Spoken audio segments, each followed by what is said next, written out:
Assalamualaikum warahmatullahi wabarakatuh. Pada kesempatan kali ini, kami akan mempresentasikan tentang efek radiasi dan limbah radioaktif.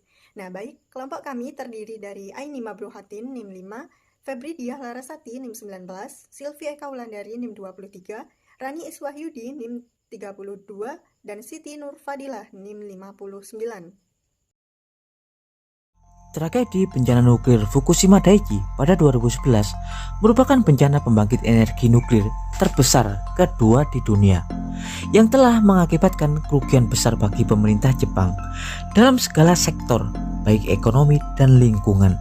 Dan asal Anda tahu, kekacauan dan kerugian finansial terbesar dari peristiwa tersebut bukanlah hanya berasal dari kerusakan aset, fasilitas-fasilitas yang hancur, tapi karena kontaminasi racun radioaktif berat yang mematikan yang dihasilkan.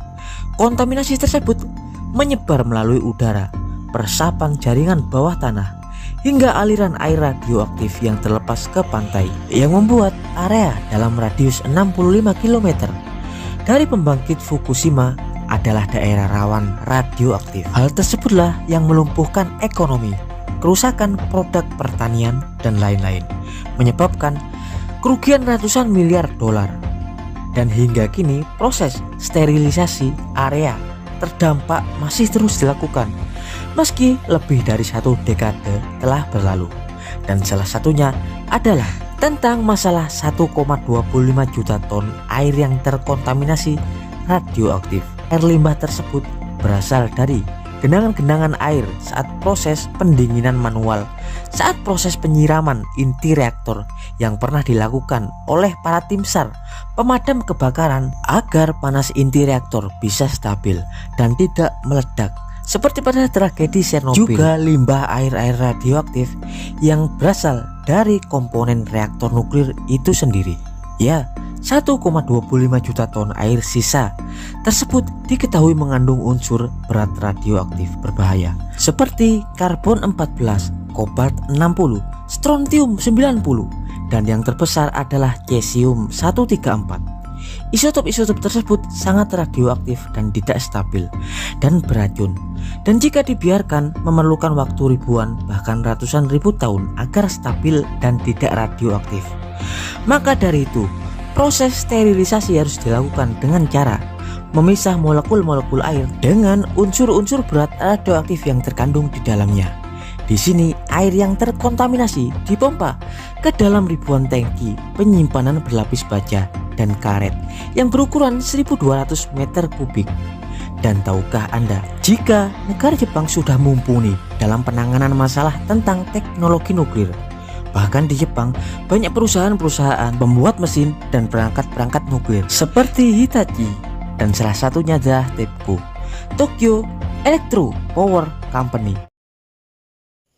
Selanjutnya, identifikasi masalah. Nah, jadi berdasarkan dari tayangan video tersebut, terdapat 4 permasalahan.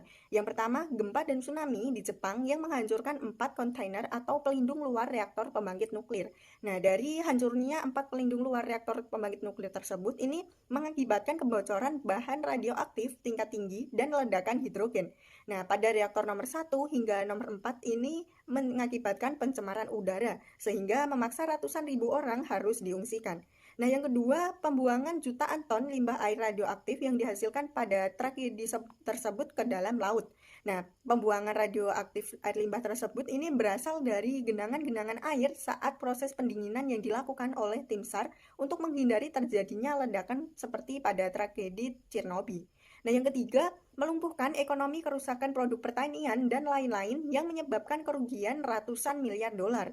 Nah, dampak dari kerusakan tersebut hingga kini juga masih proses sterilisasi area yang terdampak. Nah, yang terakhir yaitu 1,25 juta ton air terkontaminasi radioaktif air limbah yang mengandung unsur berat radioaktif berbahaya. Nah, unsur berat berbahaya tersebut meliputi karbon 14, kobalt 60, strontium 90, dan yang terbesar adalah cesium sebesar 134. Nah, isotop-isotop tersebut itu juga sangat radioaktif, tidak stabil, beracun. Nah, jika dibiarkan ini memerlukan waktu ribuan tahun untuk dapat stabil.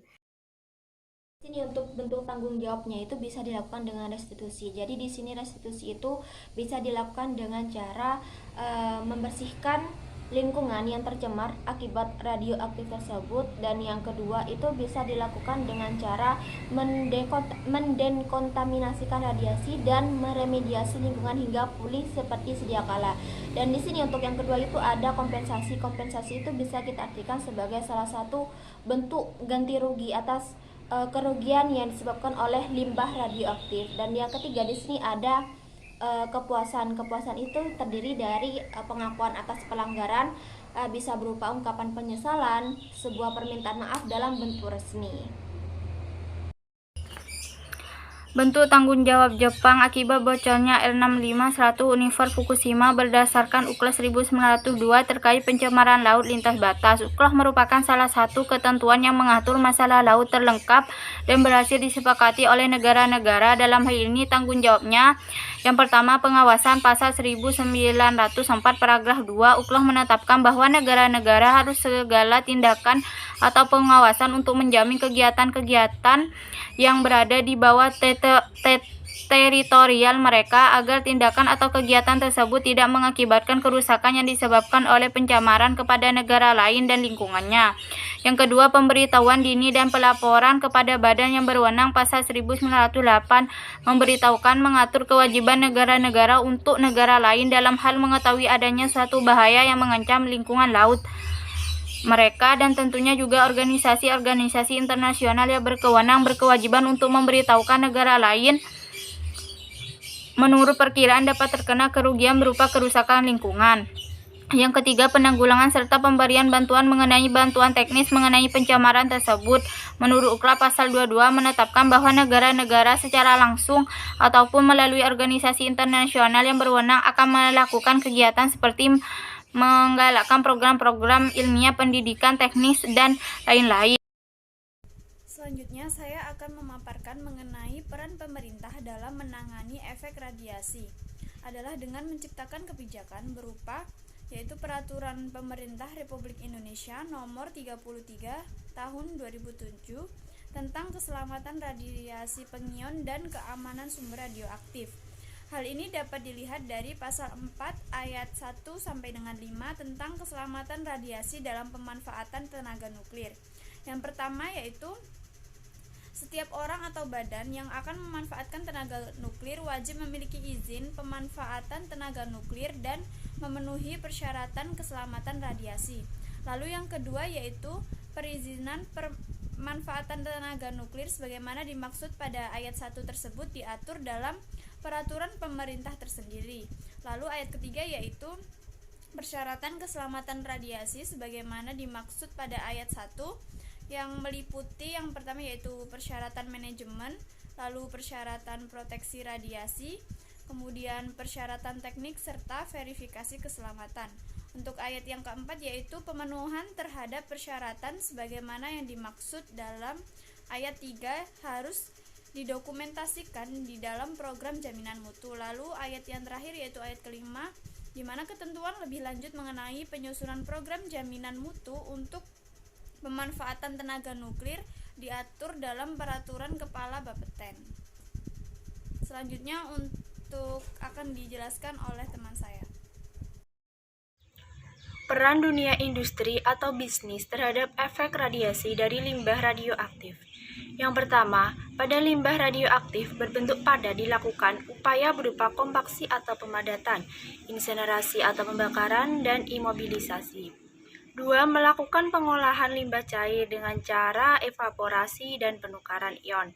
Yang ketiga, melakukan pengolahan limbah radioaktif berbentuk gas dengan cara pengkondiayan di mana akan melewati alat penyaring untuk menangkap zat-zat radioaktif agar tidak keluar ke atmosfer. Dan yang keempat adalah melakukan pengelolaan limbah biologis berupa binatang percobaan berbadan kecil, yakni kurang dari 7,5 kg dengan kandungan radionuklida berumur paro lebih dari 150 hari. Demikian yang dapat kelompok kami sampaikan, kurang lebihnya kami mohon maaf dan terima kasih. Wassalamualaikum warahmatullahi wabarakatuh.